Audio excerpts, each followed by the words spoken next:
Antraštės yra tai, jog tikime, kad socialdemokratai bandys sutaikyti valstiečius ir demokratus.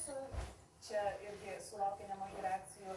Budbergytės žodžiai, viena tokių reakcijų žurnalistė Danilytė pasidalijo, na gerai, po to jau galės artimųjų rytų imtis Rasa Budbergytė, o taip pat sureagavo ir Agnė Širinskienė iš Nemuno aušros, sako, pasirodo, mes vakar su Remigijumi Žemaitaičiu psichoterapijos seansą pataikėm, oho, kadangi dar viena citata, kuri pakliuvo į žiniasklaidos antraštės iš Rasos Budbergytės žodžių, buvo tai, kad kodėl dėrybos vyksta tokios sunkios dėl valdančiosios koalicijos, esą vyksta psichoterapijos seansas. Na, tai tokie vienos citatos trumpų žodžių arba kelių žodžių sudatėlės, turbūt mes dar tikrai išgirsime nemažai panašių reakcijų ir komentarų, o gal ir Нажал. Снял? Так, то можно. Еще камеру.